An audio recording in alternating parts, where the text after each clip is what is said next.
temps aujourd'hui de louange, de partage, un moment de partage. Vous avez déjà commencé à partager en vous rencontrant. On va le vivre de différentes manières ce partage-là, et moi, je vous invite à rentrer dedans, à vous laisser porter par la lumière.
Seigneur, à ta parole, à ce que tu veux nous dire ce soir. Ouvrons notre cœur pour que nous puissions être attentifs à ce que tu veux nous dire et que nous puissions, Seigneur, t'écouter. Et que tu puisses, Seigneur, ce soir nous éclairer, chacun de nous qui sommes venus ici, Seigneur, pour te chercher. Merci pour ton amour, merci pour ta lumière. Sois avec nous, Seigneur, en ton nom, Jésus. Amen.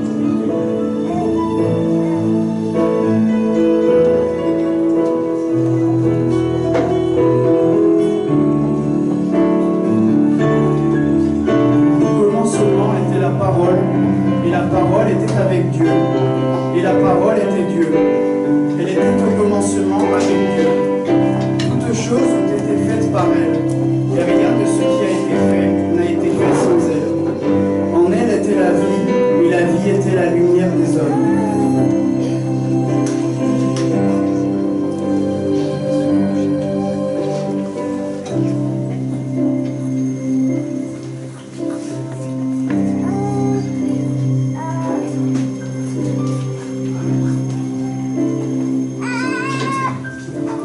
Que nous contemplons l'œuvre des mains de Dieu, nous voulons lui dire: Seigneur, merci de m'avoir créé tel que je suis. Certes, je suis imparfait aujourd'hui, mais tu as un projet pour moi. Tu as un projet pour moi depuis l'origine, depuis le début. Je veux être à l'écoute de ce projet que tu as pour moi.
l'Éternel Dieu prit de la poussière de la terre. Il souffla. J'en fis un être humain, il souffla et devient un être vivant. Je suis un être vivant parce que le souffle de Dieu est en moi. C'est terre que je respire.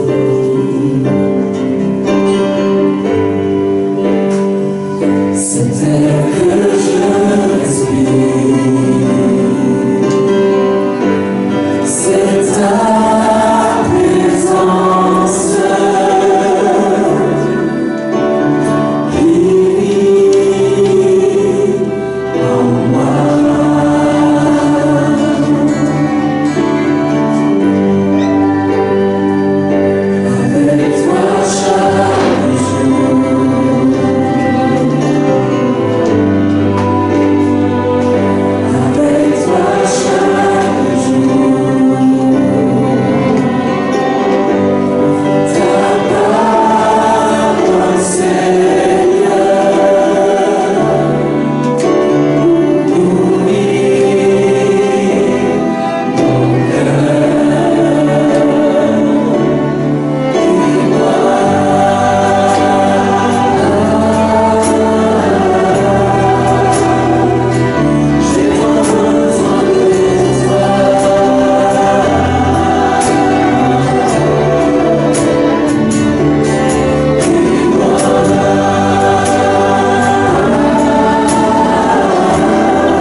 Seigneur, nous voulons prendre un temps pour écouter. Prendre un temps pour écouter ton esprit qui vibre en nous, ton souffle qui nous donne la vie et sentir ta présence. Te laissez-nous parler dans ce moment de silence.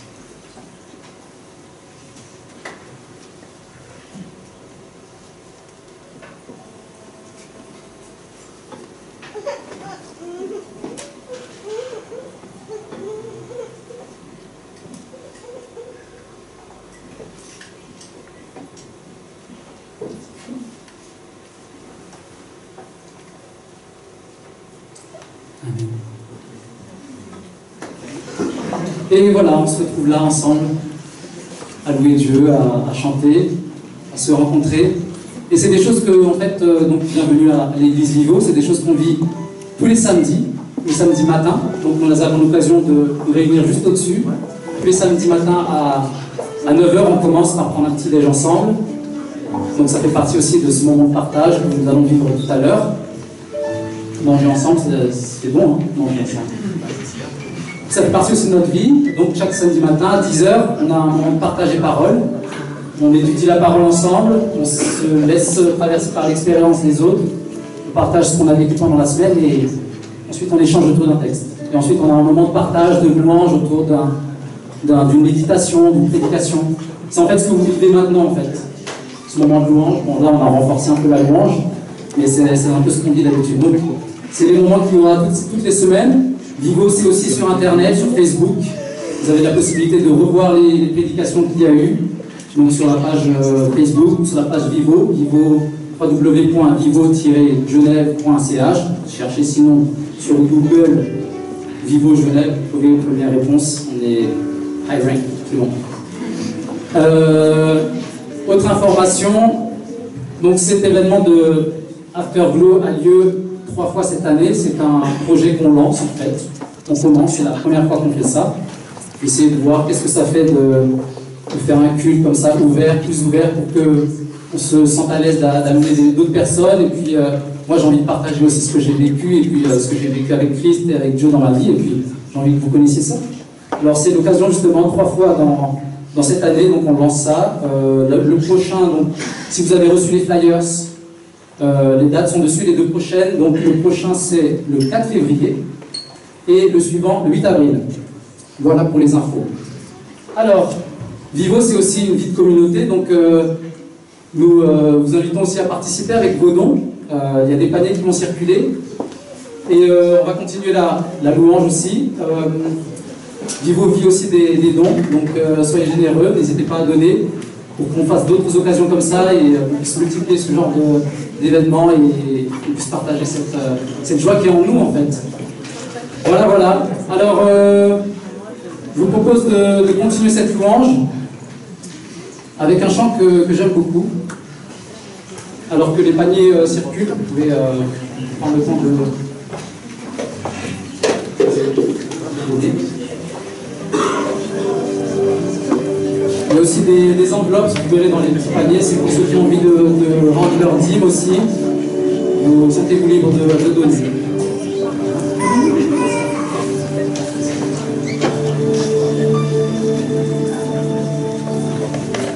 Moi je trouve que c'est dommage qu'il y ait un seul Noël par an, non?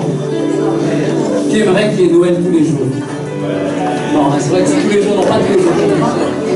Mais Noël, on va peut-être recevoir un cadeau tous les jours, non? Ouais, ça par contre, un cadeau tous les jours. C'est ce que Dieu il fait, il nous donne un cadeau chaque jour. Cette chanson elle parle de ça justement, comment on réagit quand on reçoit ce cadeau-là de Dieu? Est-ce que j'ai une raison de lui dire merci? Une raison de lui dire que je reconnais qu'il m'aime, je sais qu'il m'aime. Et peut-être que j'ai envie de lui dire je t'aime en retour. J'ai 10 000 raisons de lui dire merci. 10 000 raisons de le louer.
comme ça, lancer des tweets pour dire merci Dieu pour mes amis, merci Dieu pour ce que j'ai traversé cette semaine. J'ai eu des épreuves et tu m'as relevé. Est-ce que vous avez une parole de remerciement pour Dieu?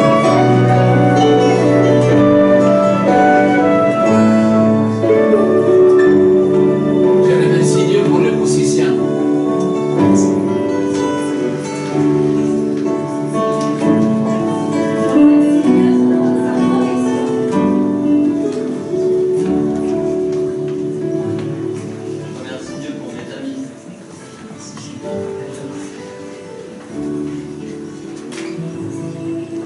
Je remercie Dieu pour la vie qu'il m'a accordée aujourd'hui.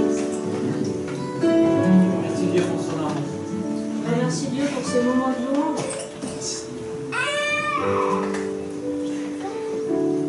Je remercie Dieu pour ma famille. Merci Dieu pour cette communauté. Je remercie Dieu pour les frères et sœurs en Christ. Merci Dieu pour vous, ma famille en Christ. Merci Seigneur parce qu'on vit dans un pays en paix.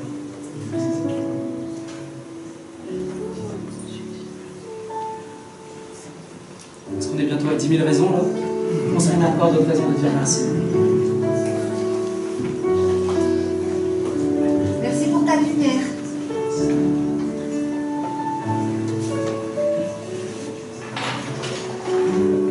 Seigneur, merci pour ta miséricorde.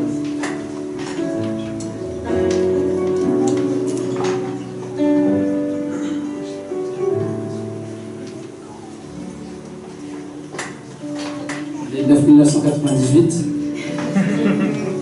Je suis encore d'autres raisons.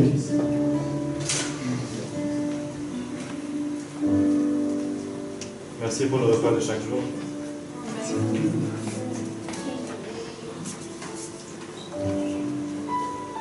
« 1999. Merci pour être au centre de ma vie. Merci pour la santé. On a dépassé 10 000. Merci. On a 10 000 raisons de louer Dieu. Bénis Dieu.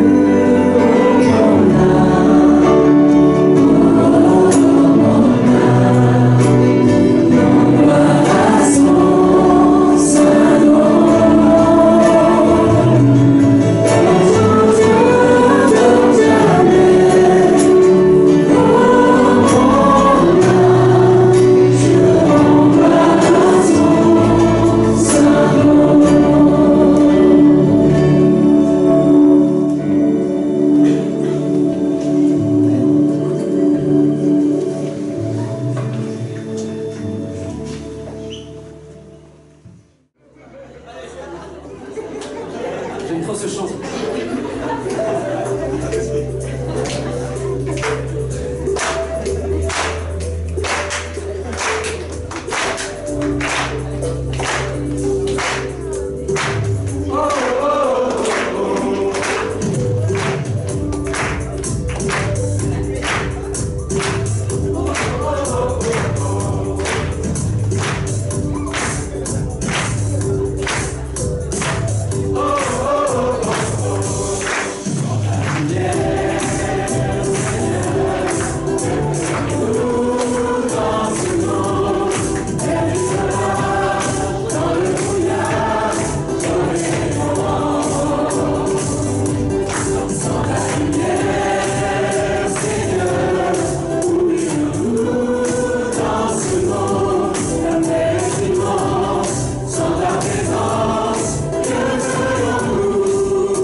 Ouais, Léo, là, faut... T'attends là, hein. Faut commencer. Je ne peux pas. Pourquoi tu peux pas? Je ne peux pas, Monica, je ne peux pas. Tous les gens ils sont là, depuis tout à l'heure on attend, on est assis. Oui, mais là, est-ce qu'on ne pourrait pas faire quelque chose là? C'est quoi ton problème là? T'as déjà tout préparé, tu veux quoi de plus? J'ai un peu honte de le dire devant tout le monde. Qu'est-ce qui se passe de quoi? J'ai peur du noir. J'ai peur de l'obscurité. Ah, ok. Je crois que t'avais peur de moi. Non, non, non, pas de toi, pas de toi. Non. J'ai mes peurs. Eh, attendez, pourquoi vous rigolez? Pourquoi vous rigolez? Je ne pense pas que c'est drôle. Hein? Attendez, je vais allumer un petit peu les lumières parce que j'ai peur. Vous pouvez allumer les lumières? Si vous ne vois pas, vous me voyez? Oui. Moi, je suis le seul à avoir peur des noirs? Ah, menteur, tout le monde. Vous n'avez jamais eu peur? Mais quand vous étiez petit? Alors, Quentin, quelle était ta peur quand tu étais petit? Le petit loup, le loup méchant. Le loup méchant, par là-bas. Peur de quoi? Quand vous étiez petit, faut pas monter. Là, on fait thérapie en groupe. On se raconte un petit peu quelles étaient nos peurs. Hein? Alors, quelles étaient les peurs? Vas-y, j'entends rien. De tomber. De tomber? De lit? Quelque chose d'autre? Personne avait peur de l'obscurité? Ben oui. Alors, j'aimerais vous raconter ce qui m'est arrivé quand j'étais petit. Quand j'étais tout petit, vous savez que je viens de l'Argentine, loin d'ici. Et apparemment, la psychologie à l'époque, il n'était pas très développée. Donc, aux enfants, pour qu'on fasse vraiment ce que nos parents, ils voulaient qu'eux, ils fassent, ils nous disaient qu'ils se promenaient par là, quelque part, en vieille dame, qu'on l'appelait la Llorona, celle qui pleure tout le temps. Et l'histoire, elle racontait que cette vieille dame, elle est devenue folle, parce qu'on l'avait piqué ses enfants. Et donc, comme il était enchaîné, elle se promenait les nuits avec ses chaînes sur les toits, cherchant un enfant à prendre. Vous voyez comment ils m'ont traumatisé. Alors, évidemment que vous imaginez bien que c'est un mensonge, même si c'est à l'Argentine, c'est pas vrai. Mais, je me rappelle que j'habitais dans une petite maison, qu'il était comme ça carré. Il y avait un long couloir. Et tous les soirs, évidemment, comme j'étais l'aîné, ma maman, elle disait, Léo, s'il te plaît, ton devoir, c'est sortir la poubelle. Et moi, je n'avais rien contre sortir la poubelle. Le problème, il n'était pas là. Le problème, c'était le couloir. Je ne comprends pas jusqu'aujourd'hui pourquoi mon papa ou ma maman, ils n'ont pas mis une lumière dans ce couloir-là. Il était tout obscur. Et moi, dans ma tête, je pensais qu'il allait venir qui? Ah, mes amis, je ne pouvais pas éteindre la lumière sans avoir peur. Les ténèbres sont c'est quelque chose qui nous fait un petit peu peur. Vous voyez, la nuit, quand on est là dans notre lit, on sait qu'il y a des monstres en bas du lit, qui peuvent sortir dans n'importe quel moment. Ça, c'était quand on était enfant, évidemment. Mais aussi aujourd'hui, quand nous sommes dans le noir, il y a des bruits qu'on les entend plus fort. Il y a des choses qui vont se passer qu'on ne comprend pas très bien, parce qu'on n'arrive pas à voir. Il n'y a pas la lumière, c'est obscur, je ne sais pas qu'est-ce qui se passe. Et peut-être on pourrait penser que parce que je suis adulte, cela, ça ne m'arrive plus. Mais samedi dernier, j'étais chez une amie, on avait cambriolé sa maison. Et donc quand je rentre à la maison, cet ami-là, il me dit, bah Léo, il faut monter au nom parce que je ne sais pas monter encore. Moi, macho, vous imaginez, non? J'ai dit, t'inquiète pas, j'y vais. Oh, les amis, j'avais peur, hein?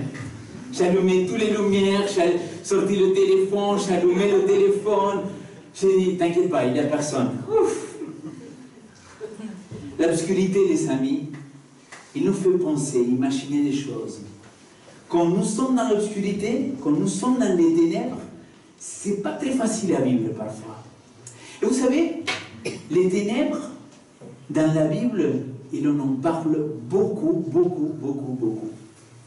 Et dans toutes les vieilles religions au monde, il y a toujours ces contrastes. D'un côté, les ténèbres. De l'autre côté, les lumières. Opposés complètement. L'un représente la force du bien, et de l'autre côté, il représente la force du mal.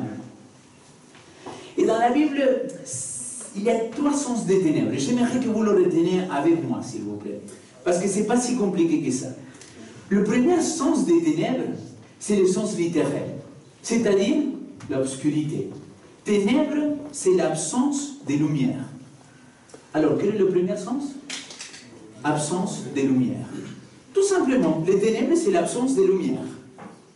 Le deuxième sens, c'est un sens un petit peu différent. Parce que c'est déjà un sens figuré. Voilà, c'est difficile ces mots-là pour moi, mais c'est pas grave, vous avez compris. Oui, il y a la U. Alors, ces sens figurés des ténèbres, ils parlent un petit peu de nos peurs, de nos craintes, de tout ce qui nous fait peur, qui ne nous permet pas de bouger. Et le troisième sens, est-ce que vous pouvez imaginer avec moi? Les ténèbres représentent le mal, le péché. C'est les 3 sens, tout simplement. Alors, c'est intéressant parce que quand nous sommes dans les ténèbres, la Bible nous dit qu'on manque de discernement. Pourquoi on manque de discernement à votre avis? Tout simplement parce que je ne vois pas, et comme je ne vois pas, je ne peux pas prendre le chemin que je dois prendre. Vous m'avez suivi jusqu'à maintenant? Dites-moi oui, parce que sinon je ne sais pas ce qui se passe. Ah voilà, je suis argentin, je ne suis pas français. Donc il faut communiquer avec moi. Alors, la Bible commence avec une phrase magnifique, il dit, au commencement, ça c'est en Jean, et en Genèse, au commencement, Dieu créa le ciel et la terre. Il ferme le point et il commence la terre, elle était là. Il avait les ténèbres, et les ténèbres, ils produisaient 2 choses. Le chaos, le désordre et le vide. Et regardez comment ça peut commencer à avoir beaucoup plus de sens aujourd'hui dans ma vie. Pour quelqu'un qui vit dans l'année 2016. Quand j'entends que, quand je suis dans les ténèbres, opposé à la lumière, comme on l'a chanté, c'est Jésus-Christ. Quand je suis dans les ténèbres, ma vie, c'est un chaos. C'est le désordre. Je n'arrive pas à savoir quel est le chemin que je dois prendre dans ma vie. Et vous pouvez me dire, bah, tu sais Léo, mais moi j'ai connu Jésus. Je suis chrétien. Je suis dans l'église. Donc il n'y a pas de problème pour moi. Je suis dans la lumière. Et pas tout à fait, les amis. Chrétien ou pas chrétien, si nous sommes en Jésus-Christ, on peut le suivre et c'est là qu'on a la lumière. Mais tant que nous ne sommes pas avec Jésus-Christ, là nous sommes dans le chaos, dans le désordre. Permettez-moi de vous expliquer un petit peu. Beaucoup de jeunes, ils viennent me voir, ils me disent, Léo, quelqu'un pasteur, je ne sais pas quoi faire de ma vie. Je dis, ah bon, pourquoi? Eh bien oui, je ne sais pas quelle étude faire, je ne sais pas si être avocat ou vétérinaire. Je dis, bah écoute, là c'est un petit peu éloigné l'un de l'autre, n'est-ce pas? Parce qu'entre avocat et vétérinaire, il y a un bon chemin. Mais là, ils sont un petit peu perdus. Il y a des désordres, des ténèbres aussi, parce que je ne sais pas très bien qui je suis. Je ne sais pas comment je vis les choses. Un ami à moi, il m'a raconté qu'il avait une copine et 2 ou 3 mois plus tard, il cassait avec elle. Et ça, c'était symptomatique. J'ai bien dit? Oui. Chaque fois qu'il avait une nouvelle copine, 2 ou 3 mois plus tard, paf. Qu'est-ce qui s'est passé? Ça n'allait pas. Ça ne marchait pas. J'ai posé la question. Qu'est-ce qui s'est passé? Tu sais, Léo, c'est pas ce que j'attends d'une fille. Et c'était toujours la même chose. Et quand j'ai commencé à fouiller un petit peu, je me suis rendu compte que mon ami, il avait un problème. Sa vie, il était en désordre. Et ce n'était pas simplement qu'il était en désordre de sa vie. C'est que sur toutes les choses, il était aveugle, il ne voyait pas. Pourquoi? J'ai commencé à comprendre que lui, il voulait une femme qui c'est un mélange d'Angelina Jolie. Aujourd'hui, ça pourrait être Rihanna, quelque chose d'autre, plus nouveau. Hein? Moi, je suis un petit peu plus vieux, tu vois. C'est pour ça que j'utilise Angelina Jolie, mélangée avec Ellen White. Une femme spirituelle, une femme qui priait tout le temps, une femme qui le poussait vers là-haut, une femme, mais hyper croyante. Mais de l'autre côté, il voulait la femme sexy, la femme fatale. Et je lui ai dit, ah mon pote, là tu as un problème grave. Il me dit, pourquoi? Écoute, il y a deux choses. Soit cette femme-là, elle n'existait pas, soit elle existe, mais elle ne va jamais sortir avec toi, mon ami. Il était aveugle. C'est-à-dire, il faut comprendre, je lui ai dit, mon ami, désolé, mais toi tu n'es pas Jésus et tu n'es pas Brad Pitt. Je suis navré, mon ami. Mais il faut être cohérent avec ce qu'on essaie de vivre. Un autre pote, pour voir à quel point les ténèbres, quand nous ne sommes pas en Christ, on peut avoir une vie désordonnée. Un pote à moi, il a changé 4 fois de carrière. Il a commencé avec ingénieur, il a changé avocat, il a fait la médecine, et pour finir, il a fait l'architecture. Vraiment, pendant 10 ans, les amis, il a fait tout ça. Le problème, c'est que lui, il était en ténèbres. Lui, il ne savait pas quelle était la direction qu'il devait prendre. Quand il y a les ténèbres, il y a le chaos. Et la deuxième chose qui produit les ténèbres, c'est quoi? Le vide. Mais qu'est-ce que c'est le vide? C'est quoi pour vous le vide? Malgré qu'on est jeune, malgré qu'on est jeune, malgré qu'on puisse avoir dans un pays en paix, vous savez qu'ici en Europe, il y a l'indice ou le taux le plus élevé de suicides chez les adolescents entre 14 et 30 ans. Est-ce que vous saviez ça? Oui ou non? Est-ce que vous avez une idée de pourquoi? Quand on les posait la question à ces personnes-là, il y a eu une enquête. Ces personnes-là, apparemment, quand ils vont à l'école, quand ils sont dans l'université, apparemment, on les pose la question. Alors toi, ça va? Oui, ça va très bien. Mais tu vois que ça va pas. Tu vois qu'il va pas bien. Tu vois qu'il n'est pas bien dans sa peau. Mais le gars, il dit, oui, ça va. Moi, j'ai envie de dire, menteur. Tu vas pas bien, mon cher.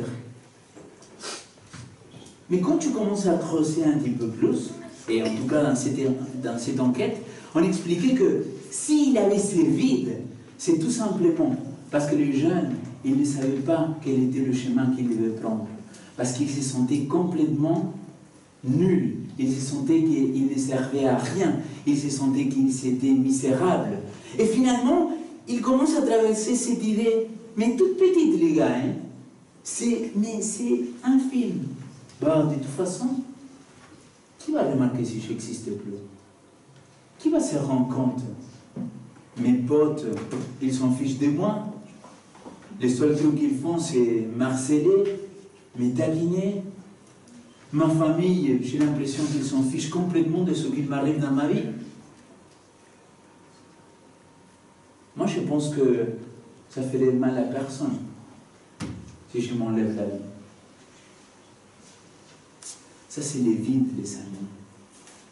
Aujourd'hui, nous vivons dans une société qui est dans le vide. On cherche des drogues, on cherche des femmes, on cherche de l'argent, on cherche des boulots pour remplir ces vides. Mais si vous faites cela, permettez-moi de vous dire, vous allez chercher une fois, 2 fois, 3, 4, 5, 6, et cela, ça va vous dire à rien. Parce que ce n'est pas la lumière. Là, c'est les ténèbres.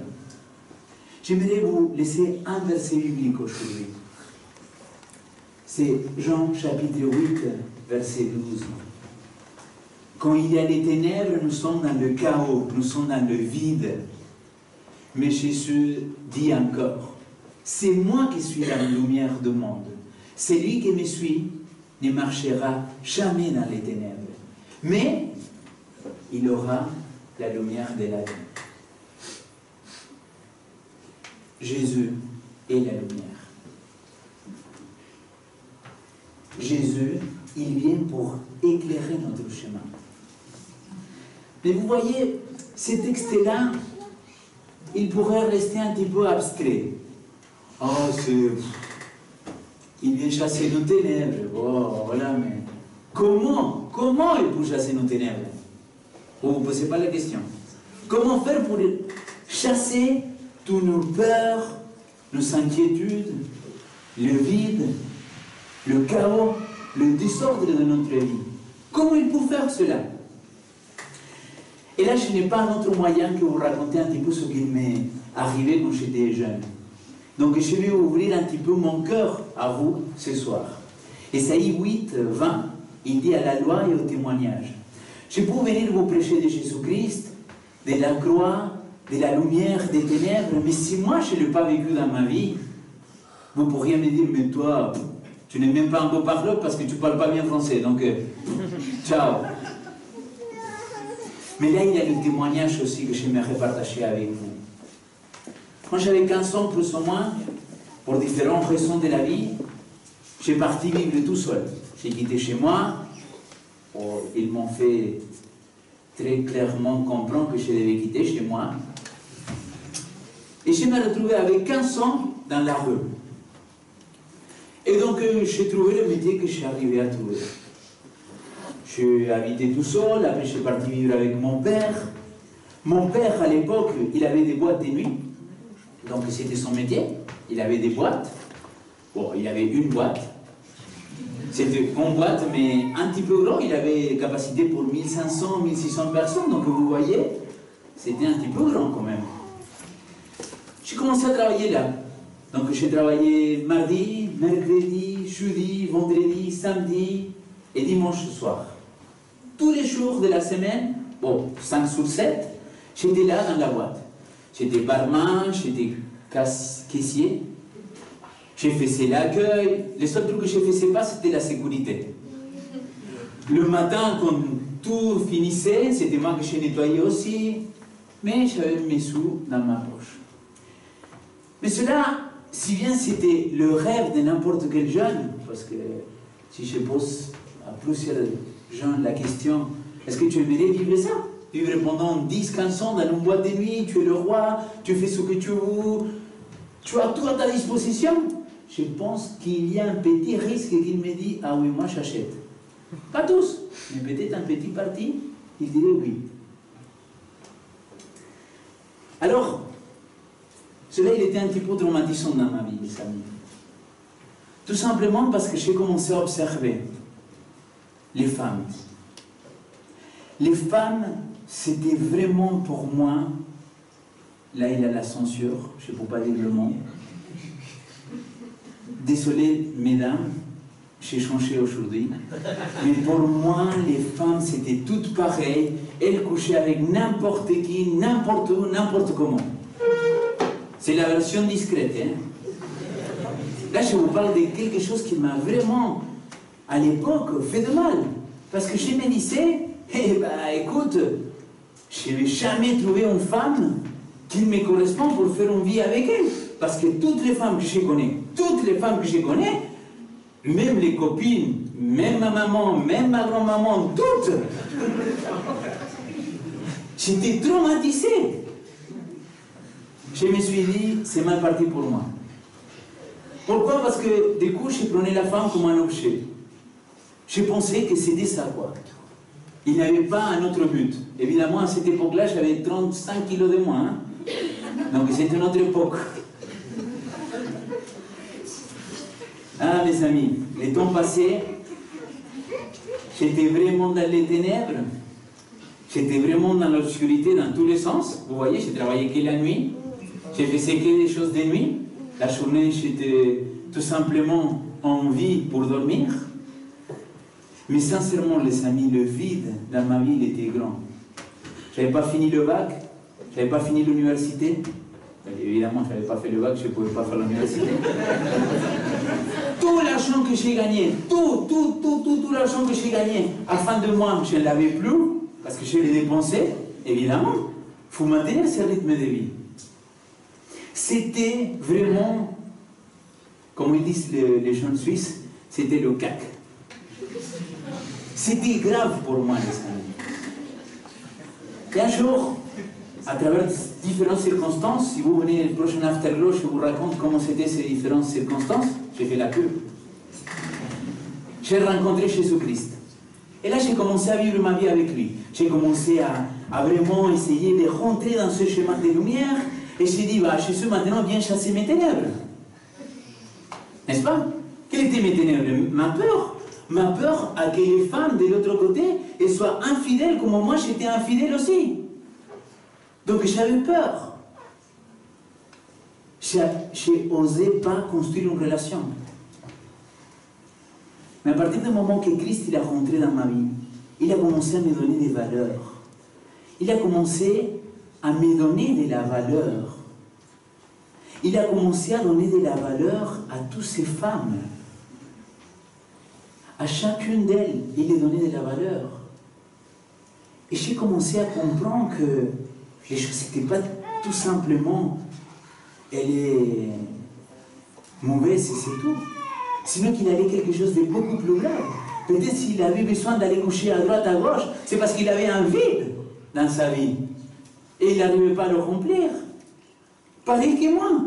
Seulement que, comme moi j'étais né dans une société macho, de mon côté c'était nice, c'était bravo Léo, hey, bravo. Mais de l'autre côté c'était, mais celle-là, je te jure. C'est le contraste.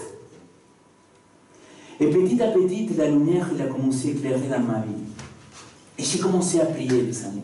J'ai commencé à dire, bah, écoute Seigneur, là maintenant j'ai fini mon bac, j'ai un sens dans ma vie, j'ai commencé même l'université. Maintenant, Seigneur, tu pourrais me trouver une fille qui a les mêmes valeurs que moi.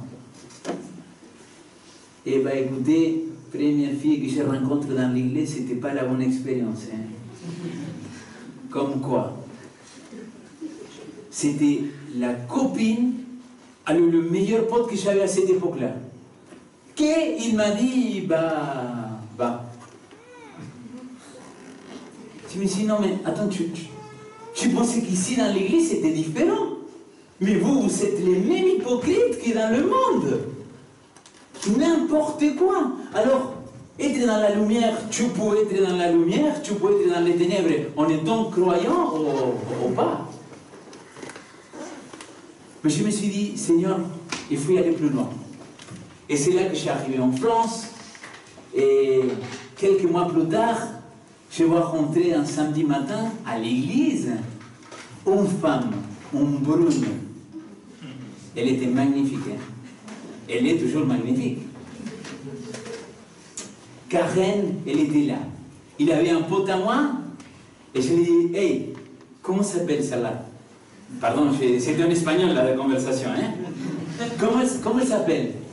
Ah, mais elle s'appelle Karen, mais elle ne vient pas à cette église, mais tu sais, Léo, bon, je te la présenterai un autre jour.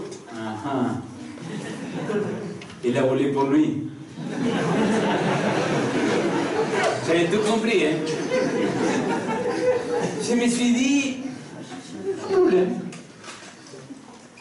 Mais elle avait quelque chose. Elle avait du charme, Karen. Un samedi plus tard, elle revient à l'église. Et moi, je n'avais pas peur. Là, j'ai parti, salut, comment tu vas? Je m'appelle Léo. Comment tu t'appelles? Je viens de l'Argentine. Elle me dit, ah, moi je suis d'origine péruvienne. On commence à parler. Et elle me dit, bah écoute, tu me donnes ton numéro? Elle me dit à moi. Je lui dis, bien sûr. Mais moi, je n'avais pas des intentions bizarres. Hein. Ma femme, elle n'est pas là, mais mon beau-père, il est là. Donc, je dois faire attention à ce que j'ai. Les amis, quand nous sommes commencé à sortir ensemble avec Karen, elle était l'instrument que Dieu avait utilisé pour me sortir complètement des ténèbres aussi. Elle était la femme que j'avais besoin, moi. Est-ce qu'elle était parfaite? Ah non. Mais elle était parfaite pour moi. Elle était une femme, elle était tellement amoureuse de moi les premiers temps. Mais vous pouvez le demander. Hein? Elle était mais hyper amoureuse de moi. Et donc moi j'étais amoureux d'elle. Parce qu'elle avait que les yeux pour moi. Évidemment, j'avais 20 kilos de moins à cette époque-là. Ça faisait quelque chose. Mais de l'autre côté, je vais vous faire courte l'histoire. Karen, elle vivait quelque chose de similaire avec ses copains. Elle venait de se convertir, elle s'est rendue compte qu'avoir un copain qui n'était pas croyant, qui n'avait pas les mêmes principes, les mêmes valeurs qu'elle, ça lui faisait beaucoup plus de mal que de bien. Elle a détruit ce gars-là. Et elle a dit, Seigneur, écoute ce que je vais te dire. Voilà ma liste de l'homme que je veux dans ma vie. Les filles, il faut prendre note pour les célibataires. Hein. Elle a dit, moi je veux un homme grand, si possible plus d'un 80. Point numéro 2, elle a cette liste encore avec elle. Hein. 2, il doit avoir les yeux clairs. 3, il doit aimer plus que rien au monde mon Sauveur, Jésus-Christ. Et si c'est possible, qu'il devienne pasteur. La liste elle est vraie. Hein?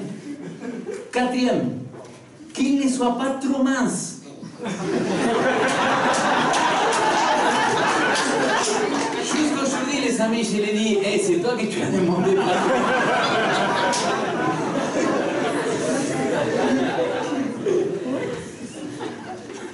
Et quand elle m'a connu dans l'église, j'étais en train de prêcher ce samedi-là, le premier samedi qu'elle est venue. Elle a tombé un petit peu sur le chemin parce qu'elle a compris que Dieu il était en train de lui montrer le chemin. Comment aujourd'hui elle était avec Jésus-Christ, elle commençait à voir beaucoup plus clairement. Elle ne demandait pas Brad Pitt. Elle demandait que moi. Mais moi, je demandais qu'elle. Juste pour l'anecdote. 3 semaines plus tard, on commence à s'échanger des textos. 2 mois plus tard, bon, vous savez, je l'ai embrassée, elle m'a correspondu, on était tout contents, elle ne m'a pas donné des baffes. C'était vraiment merveilleux. Et moi, je lui pose la question, mais alors, on a commencé à échanger beaucoup plus, et il me dit, c'est quoi ton nom de famille? Et je lui dis, c'est Lopez. Pendant 2 minutes, elle était toute blanche, elle ne parlait plus. J'ai dit, qu'est-ce qui se passe? Si je te dis, tu ne vas pas me croire. J'ai dit, mais dites-moi, tout ça c'est en espagnol. Hein? Mais dit, tu peux le demander à ma maman, tu peux voir ma liste. J'avais dit à Dieu que s'il avait un Lopez qui correspondait à tout ça, j'aimerais le pousser. Elle est, hey, mon œil. Si tu veux me pousser, dites-le moi, mais ne me dis pas ça. Moi, je veux te pousser, hein, tout de suite. Les amis, je ne sais pas pourquoi, mais elle avait demandé, s'est mariée avec un Lopez. Si ce soir, elle ne devait pas être en train de travailler, elle serait là pour vous raconter cela, son propre témoignage. Mais je me rends compte aujourd'hui, malgré les moments difficiles, malgré les moments d'obscurité que nous pouvons passer, malgré ces moments de passage dans les tunnels, je me rends compte que Jésus-Christ, il est venu vraiment éclairer notre vie. En tout cas, il a chassé les ténèbres dans mon cœur. Parce que Karen, c'était la femme que j'avais besoin pour cela. Moi, je ne sais pas quelles sont les peurs que vous avez ce soir. Moi, je ne sais pas non plus qu'est-ce que vous expérimentez aujourd'hui avec Dieu. Est-ce que vous passez des moments difficiles? Est-ce que vous vous dites, je suis dans les ténèbres parce que je suis complètement perdu. Je ne sais pas non plus si peut-être vous êtes en train de vous dire que d'une manière ou d'une autre, il y a quelque chose qui ne va pas dans votre vie. Bah, les amis, moi j'ai qu'une réponse. Jésus est la lumière. Jésus est ma lumière. Est-ce que Jésus-Christ est ta lumière? Est-ce que tu comprends que Jésus-Christ, il est venu dans le monde pour chasser les ténèbres? La croix ne représente rien d'autre que le sacrifice que Christ il a fait pour nous. Mais les étoiles, ils représentent Jésus-Christ. Je suis l'étoile resplendissante du matin. Si aujourd'hui, d'une manière ou d'une autre, vous vous sentez dans les ténèbres, si d'une manière ou d'une autre, vous sentez que dans votre vie, les choses, ça ne se passe pas comme vous voulez, si vous vous rendez compte que finalement, c'est difficile à chasser toutes ces peurs, toutes ces craintes, à trouver le chemin qui doit me correspondre le mieux, moi j'aimerais vous faire une proposition un petit peu folle. En guise de symbole, j'aimerais que vous veniez prendre une étoile. Les étoiles, elles sont des étoiles aimantées. Vous voyez, là maintenant dans la nuit, elles brillent. On l'a cherché. On est avec Jésus. Jésus est ma lumière. Est-ce qu'on pourrait allumer les lumières?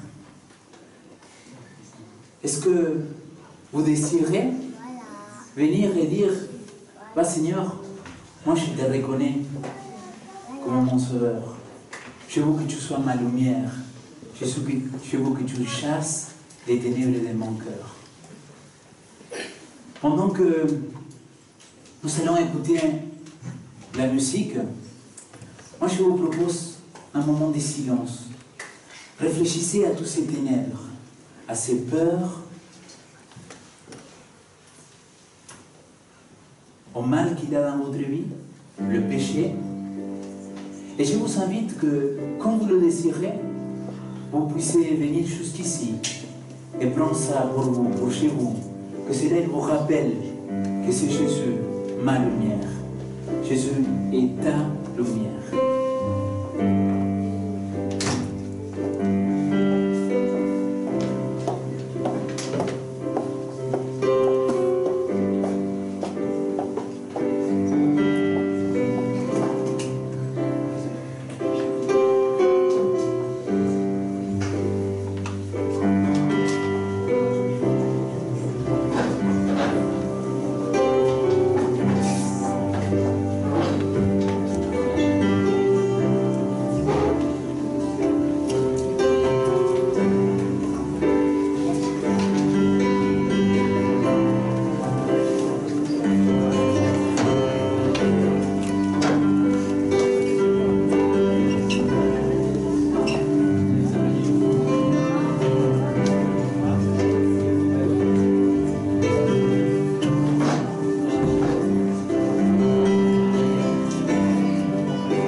J'aimerais qu'on puisse prier ensemble.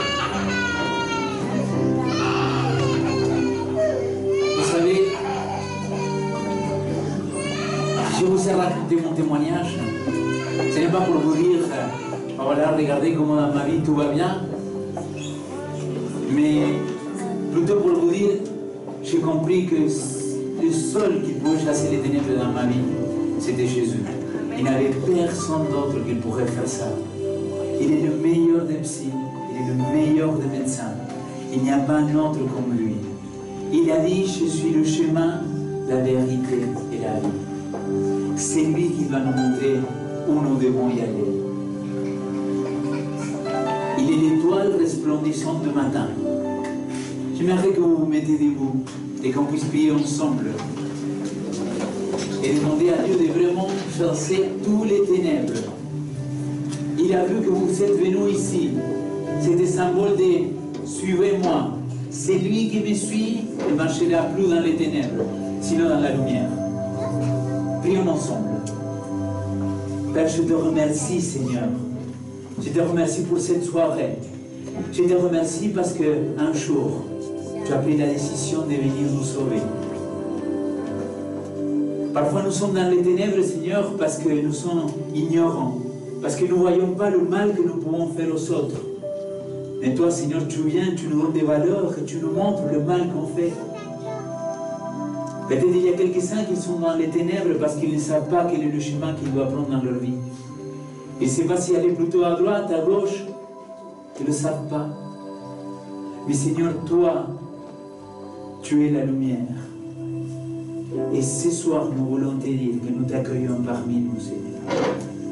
Amen.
qui sont en nous pour voir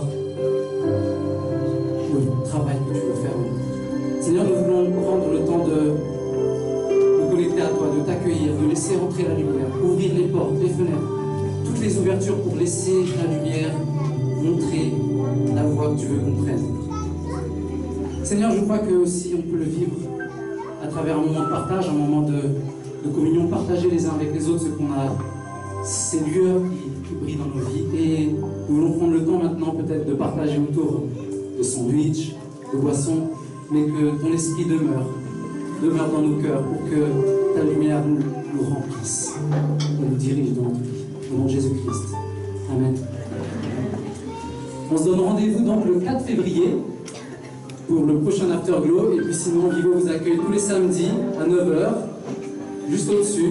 Donc pour un petit déjeuner, un moment de partage de parole et un moment de méditation. Donc vous êtes invités à grignoter quelque chose, à partager, à saluer, à vous rencontrer.